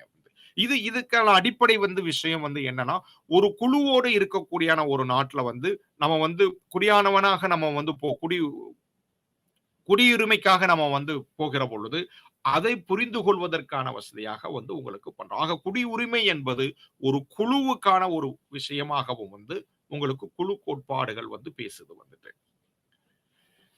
இப்ப இந்த குடியுரிமைக்கும் சட்டத்திற்குமான உறவு ரொம்ப ரொம்ப முக்கியம். இன்னைக்கு குடியுரிமை சிட்டிசன்ஸ் அப்படின்னாலே வந்து இன்னைக்கு சட்டம். இந்த குடியுரிமையினுடைய வெளிப்பாடு அப்படின்றது வந்து ஒரு சட்டத்தின் வெளிப்பாடாகத்தான் இருக்குது. ஒரு நாட்டினுடையான குடிமகன் அப்படின்னு சொன்னீங்க அப்படின்னா அதனுடைய சட்ட வெளிப்பாடு அது என்னென்ன சட்டப்பூர்வமாக எனக்கு என்னுடைய குடி உரிமை வந்து இங்க வந்து நிலைநாட்டப்பட்டு இருக்கிறது அப்படின்றதான். அதனாலதான் குடி உரிமைக்கும் சட்டத்திற்குமான ஒவ்வொரு நாட்டிலும் என்ன விதமான சட்டத்திற்கும் சட்ட முறைமையில் சட்டத்தின்படி உங்களுக்கு ஒரு குடியுரிமை உருவாக்கப்பட்டிருக்கிறது அப்படின்ற விஷயத்தை தான் நம்ம வந்து பார்க்க வேண்டிய ஒரு கடமையில இருக்கிறோம் வந்துட்டு. அதற்காகத்தான் ஒவ்வொரு நாட்டிலுமே வந்து ஒரு குடியுரிமை சட்டம் அப்படின்னக்கூடியான ஒரு விஷயங்கள் உருவாக்கப்பட்டிருக்கிறது.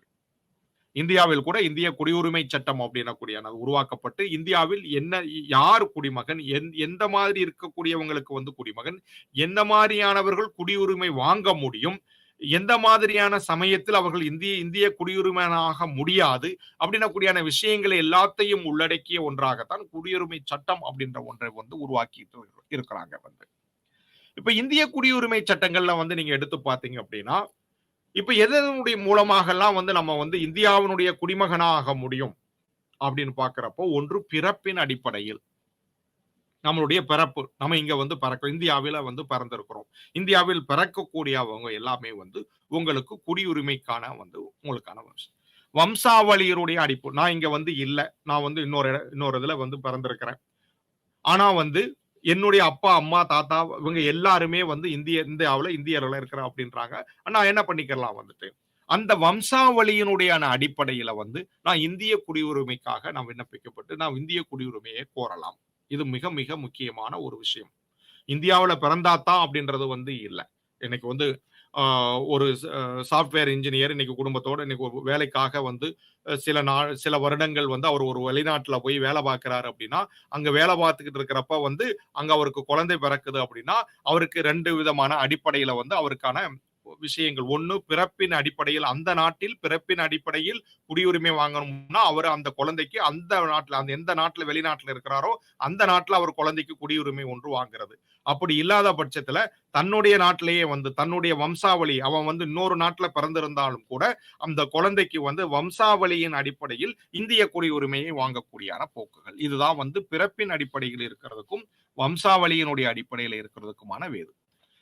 மூன்றாவதான ஒரு விஷயங்கள் ஒரு பதிவின் ரெஜிஸ்டர் பண்றது வந்துட்டு அவ்வளவுதான். நீங்க வேற நாட்டுல இருந்திருக்கீங்க, பிறந்திருக்கீங்க, உங்களுடைய வம்சாவளிகளும் இல்ல அப்படின்னாலும் கூட நீங்க வந்து இந்தியாவினுடையான குடிமகனாகணும் அப்படின்ன கூடியான விருப்பத்தில் உங்களுக்கு வந்து பதிவு ரெஜிஸ்டர் பண்ணிக்கிட்டு நீங்க வந்து வரக்கூடியான விஷயங்கள் வந்து பதிவின் அடிப்படையில் இருக்கக்கூடியான ஒரு விஷயங்கள். இந்த பதிவின் அடிப்படையில் வர்றப்போ வந்து பலதரப்பட்ட அகதிகளாக வந்து ஒரு நாட்டுக்குள்ள வந்து பல மக்கள் பல்வேறு காரணங்களுக்காக தங்களுடைய தாய் நாட்டிலுடைய வாழ முடியாத ஒரு நிலையில் அவங்க அண்டை நாடுகளுக்கு வந்து அவங்க அகதிகளாக புலம்பெயர்ந்தக்கூடிய வருகிற பொழுது பல்வேறு அந்த அகதிகளை வந்து அந்த நாட்டினுடைய குடியுரிமைகளாக்கக்கூடிய ஒரு முறைமை வந்து இந்த பதிவின் அடிப்படையில் வந்து நடந்துகிட்டு இருக்குது அப்படின்றத பாக்குறோம். அவங்களை எல்லாம் பதிவு பண்ணப்பட்டு அவங்களை எல்லாம் குறைந்தது இத்தனை வருடங்கள் வந்து இந்த நாட்டில வந்து வாழ்ந்தாங்கன்னா அதற்கு பின்னால் அவங்களுக்கு வந்து குடியுரிமை வழங்கக்கூடிய பதிவின் அடிப்படையில் அப்படின்னு. இன்னைக்கெல்லாம் நீங்க அமெரிக்காவுடைய கிரீன் கார்டு அப்படின்லாம் நம்ம வந்து கேள்விப்பட்டிருக்கிறோம். இது எல்லாமே வந்து ஒரு பதிவின் அடிப்படையில் வரக்கூடியான ஒரு விஷயமாக வந்து இருக்குது. இதற்கு வந்து அடிப்படையான ஒரு விஷயம். நான்காவதான ஒரு விஷயம் வந்து என்ன அப்படின்னா, இயற்கை விருப்ப அடிப்படையில வந்து ஒரு நேச்சுரலைசேஷன்ஸ் வந்து ப்ராசஸ்ல வந்து உங்களுக்கு இங்க வர்றீங்க. ஒரு நாட்டுல கொஞ்ச நாளம் அந்த நாடு உங்களுக்கு வந்து அதனுடைய கலாச்சாரம், அதனுடைய இது எல்லாமே உங்களுக்கு வந்து பிடிக்கிறப்ப, அங்க ஒரு தங்களுடைய இயற்கை விருப்பத்தினுடைய அடிப்படையில நீங்க அந்த நாட்டினுடையான குடியுரிமைக்கு வந்து நீங்க வந்து விண்ணப்பித்து அந்த நாட்டினுடைய குடியுரிமையை வாங்கக்கூடியான போக்குகள் வந்து உங்களுக்கு வந்து இருக்கு. இதுதான் வந்து குடியுரிமை அப்படின்னக்கூடிய அந்த கருத்தாக்கமும் அது வெளிப்படக்கூடியான சட்ட போக்கில் அது வெளிப்படக்கூடியான விஷயங்களும் இதுதான் இந்த விஷயங்கள்.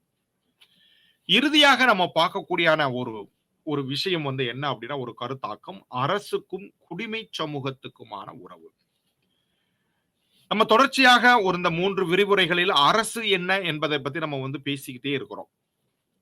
அரசுனா நமக்கு என்ன அப்படின்னு வந்து தெரியும். அரசு என்றக்கூடிய ஒரு நிறுவனம் சட்டம் இயற்றக்கூடிய, உங்களை நிர்வாகம் புரியக்கூடிய, நீதி பரிபாலனம் செய்யக்கூடிய இந்த மாதிரியான ஒரு அமைப்புகள் எல்லாத்தையும் திரண்டு ஒரு சட்டமாக ஒரு அரசு என்கின்ற ஒரு நிறுவனமாக இங்க வந்து நடக்குது அப்படின்றதெல்லாம் நம்ம வந்து இதுவரைக்கும் பார்த்துக்கிட்டு இருந்திருக்கிறோம். அப்புறம் குடிமை சமூகம் அப்படின்னா என்ன?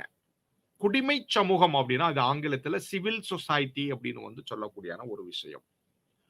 இந்த குடிமை சமூகம் அப்படின்றதுக்கும் அரசுக்குமான என்ன உறவு அப்படின்னு நம்ம வந்து பார்க்க போறோம். இன்றைக்கு வந்து அரசியலை வந்து வெறும் அரசு என்கின்ற ஒரு நிறுவன அமைப்பை மட்டுமே வச்சு நம்ம படிக்கிறதுக்குலாம் நியாயம் இல்லை. ஒரு சமூகத்தின் அரசியல் நிலைப்பாடுகள், அரசியல் தன்மைகளை, அரசியல் குணங்களை நம்ம புரிந்து கொள்ளணும் அப்படின்னா அந்த சமூகம் என்ன விதமான ஒரு குடிமை சமூகமாக இருக்கிறது அப்படின்றதை நம்ம பார்க்கணும் அப்படின்னக்கூடியான ஒரு நிலை வந்து இன்னைக்கு ஏற்பட்டு இருக்கிறது. எனக்கு அரசியல் அறிவியலில வந்து உங்களுக்கு 90களுக்கு பின்னாடி வந்து 80களில் ஆரம்பத்தில இருந்தே ஆரம்பித்து இந்த குடிமை சமூகம் அப்படின்னக்கூடியான ஒரு கருத்தாக்கம் அரசு என்கின்ற கருத்தாக்கத்தை விளக்குவதற்காகவே இன்னைக்கு வந்து உருவாகி வந்திருக்குது. அரசியல வந்து வெறும் அரசு என்பதாக மட்டுமே நம்ம குறுக்கிடக்கூடாது. ஒரு அரசின் தன்மைகளை, அரசியலின் தன்மைகளை வந்து நம்ம அதன் குடிமை சமூகத்தையும் வைத்தும் நம்ம வந்து பார்க்க வேண்டும் அப்படின்றது தான் வந்து இந்த குடிமை சமூகம் அப்படின்னக்கூடியான அமைப்பினுடையான மிக முக்கியமான ஒரு விஷயம். அதற்கு முன்னாடி வந்து உங்களுக்கு அரசு குறித்த கோட்பாடுகள வந்து உங்களுக்கு ஏற்கனவே நம்ம படிச்சிருந்தாலும் ரொம்ப குயிக்கா வந்து உங்களுக்கான சில விஷயங்கள உங்களுக்கு காட்டுறதுக்கு, அரசு குறித்து நம்ம ஏற்கனவே பார்த்துருக்கோம். இறைவழி கோட்பாடுகள பார்த்திருக்கிறோம். சமூக ஒப்பந்த கோட்பாடுகள பத்தி எல்லாம் நம்ம வந்து பேசியிருக்கிறோம். சமூக ஒப்பந்த கோட்பாடுகள வந்து உங்களுக்கு ஒவ்வொரு தனி மனிதனும் தங்களுக்குள் ஒரு ஒப்பந்தங்கள், உடன்படிக்கைகள் செய்து அந்த உடன்படிக்கையின் வாயிலாக அரசு என்கின்ற ஒரு நிறுவனம் வந்து உருவாகுது. அவங்க என்ன பண்றாங்க? இத இன்னமும் எளிமைப்படுத்தி உங்களுக்கு சொல்லணும்னா, இன்னைக்கு திருமணம் குடும்பம் அப்படின்னக்கூடியான ஒரு அமைப்பு எப்ப உருவாகுது அப்படின்னு சொன்னீங்க அப்படின்னா, அங்க வந்து ஆணும், பெண்ணும் தங்களுக்குள்ள தங்கள திருமணம் என்கின்ற ஒரு ஒப்பந்தத்தின் அடிப்படையில வந்து உங்களுக்கு குடும்பம் அப்படின்றக்கூடியான அமைப்பு ஒன்று உருவாகுது. இல்லையா? ஆண், பெண் அந்த திருமணம் அப்படின்னக்கூடியது வந்து ஒரு ஒப்பந்தம் தான். அந்த ஒப்பந்தத்தினுடைய அடிப்படையில் எப்படி வந்து ஒரு ஆண் பெண்ணுக்கான ஒப்பந்தத்தின் அடிப்படையில் குடும்பம் என்கின்ற அமைப்பு ஒன்று உருவாகிறதோ, அதே போல ஒரு சமூகத்தில் இருக்கக்கூடிய அங்கத்தினர்கள், அந்த மக்கள் அவர்களுக்கு இடையில் ஏற்படக்கூடிய ஒப்பந்தங்களின் வழியாக அரசு என்கின்ற கூடியான ஒரு அமைப்பு உருவாகதாக சமூக ஒப்பந்த கோட்பாடுகள் வந்து வந்து சொல்லுது. இந்த அடிப்படையில வந்து பார்க்கிறப்பதான் வந்து இந்த சிவில் சொசைட்டி அப்படின்னா குடிமை சமூகம் அப்படின்னு ஒரு சமூகம் வந்து வருது. இப்ப வந்து இங்க சமூகம் அப்படின்றதுக்கும் அரசு என்கின்றதுக்குமான ஒரு அதற்கு இடையில இருக்கக்கூடிய அந்த ஊடுபாவுகள் அவற்றை வந்து நம்ம இன்னைக்கு வந்து பார்த்தாகணும். ஒரு ஒரு ஹைப்போதெட்டிக்கலான ஒரு நிலைமையை வந்து நம்ம யோசிக்கிறோம் அப்படின்னு வச்சுக்கோங்க. இன்னைக்கு தனி மனிதர்கள் எல்லாரும் தனித்தனியாக மனிதன் விலங்கு நிலையாக சார்ந்து இருக்கிற பொழுது அவன் தனி மனிதனாக இருக்கிறான். அவன் அவன் முதல்ல வந்து என்ன பண்றான் அப்படின்னா, இந்த குடிமை சமூகம் அப்படின்னு வந்து அந்த கருத்தாக்கம் எதை சொல்லுகிறது அப்படின்னா, அவன் உடனே வந்து ஒரு ஒப்பந்தம் போட்டு எடுத்த உடனே அவன் அரசு அப்படின்ன கூடியான ஒன்ன வந்து அவன் உருவாக்கிறது இல்ல. அரசு என்கின்ற ஒரு உருவாக்கம் வந்து எப்ப சாத்தியம் என்று சொன்னால், தனி மனிதன் எல்லாம் தனக்குள் இயைந்து ஒரு சமூகமாக திரண்டு இருக்கிற பொழுது மட்டும்தான் அங்க வந்து அரசு என்கின்ற ஒரு நிறுவன முறை சாத்தியம். அவன் ஒரு சமூகமாக திரளாத வரைக்கும் அங்க அரசு அப்படின்ன கூடியான அமைப்புக்கு சாத்தியமே வந்து இல்ல. ஆக சமூக ஒப்பந்தத்துல கோட்பாடுல அடிப்படையா சொல்றது அவன் தனி மனிதன். ஆக தனி மனிதன் எல்லாம் சேர்ந்து ஒப்பந்தம் போட்டு அரசு என்கின்ற ஒன்றை உருவாக்குறாங்க அப்படின்றது. ஆனா குடிமை சமூக கோட்பாட்டினுடைய அடிப்படை விஷயம் அவன் அரசு என்கின்ற ஒன்றை உருவாக்குவதற்கு முன்பாகவே அவன் சமூகம் என்கின்ற ஒரு உறவு நிலையில அவன் வந்து அதை உருவாக்கினால் மட்டும்தான் அங்க அரசு என்கின்ற ஒரு நிறவு முறை உருவாக முடியும். சமூகம் என்கின்ற ஒரு சமூகம் எங்க எப்ப உருவாகுது அப்படின்னு சொன்னா பல்வேறு தலங்கள்ல வந்து உங்களுக்கு குடும்பம் அப்படின்றது ஒரு சமூகம். ஒரு குடும்பம் அப்படின்ற ஒரு சமூகத்துல வந்து குடும்பம் அப்படின்னக்கூடிய அமைப்புகள் தோன்றாத வரைக்கும் அங்க அரசு என்கின்ற அமைப்பு தோன்றுவது சிரமம். அதே மாதிரி கல்வி நிறுவனங்கள், அதே மாதிரி சமய நிறுவனங்கள், இவை எல்லாமே வந்து ஒரு சமூகத்தினுடைய அமைப்புகள். எப்படி வந்து ஒரு கடவுளை வழிபடக்கூடிய ஒரு தன்மை வந்து அந்த தனி மனிதனுக்கு இடையில எழுகிற பொழுது தனி மனிதர்கள் எல்லாமும் ஒரு கடவுளரின் பெயரால் இணைந்து ஒரு சமூகமாக ஒரு சமயமாக திகழ்றாங்க, எல்லாம் சேர்றாங்க. அதுதான் அங்க வந்து ஒரு என்ன சொல்றது அப்படின்னா ஒரு சமயம் வந்து உங்களுக்கு ஒரு சமூகத்தை வந்து உருவாக்குது. அதே மாதிரி ஒரு மொழி வந்து உங்களுக்கு ஒரு சமூகத்தை வந்து உருவாக்குது. எப்படி ஒரு மொழி மூலமாக அவங்க வந்து அவங்களுடைய என்ன சொல்றது கருத்து பரிமாற்றங்கள் எல்லாம் நடந்து ஒரே மொழி பேசக்கூடியவர்களாக அவங்க வந்து அந்த சமூகம் வந்து உருவாகக்கூடியான ஒரு விஷயங்கள். அந்த மொழியின் ஊடாக கல்வி அப்படின்ற விஷயங்கள் எல்லாம் உங்களுக்கு வந்து நடக்குது. ஆக இப்படி மனிதன் வந்து தங்களை மொழியாகவும் மதமாகவும் இனமாகவும் இப்படியான ஒரு குடும்பமாகவும் எப்படியெல்லாம் ஒரு தனி மனிதன் தன்னை சமூகப்படுத்திக் கொள்வாரானோ அந்த சமூக வகைப்படுத்திக் கொள்ளுவதன் அடிப்படையில் தான் ஒரு அரசு என்கின்ற ஒரு அமைப்பு வந்து உருவாகும். வெறுமனே அரசு அப்படின்ன கூடியான அதனுடைய குணம் என்பது ஒரு தனித்த ஒரு இதுவான ஒரு நிறுவனமாக அங்க வந்து இல்லை. இதைத்தான் குடிமை சமூகத்தினுடையான குணம் அப்படின்றதா அங்க அரசினுடையான குணமாகவும் அங்க வந்து இருக்கும். ஆக அரசியல் பத்தி பேசுகிற பொழுது வெறும் அரசு நிறுவனங்களை மட்டும் அரசின் வகைமைகளை மட்டும் நம்ம பேசாமல் அந்த சமூகத்தில் என்ன மாதிரியான ஒரு குடிமை சமூகம் வந்து உருவாகி இருக்கிறது. ஆக ஜனநாயகம் பத்தி நம்ம வந்து பேசுறோம். ஜனநாயகம் அப்படின்றது வெறும் அரசியல் தளத்தில் இயங்கக்கூடிய ஜனநாயகம் மட்டும் இல்ல. அது ஒரு குடிமை சமூகத்தில் இருக்கக்கூடிய ஜனநாயகமாகவும் இருக்கணும்.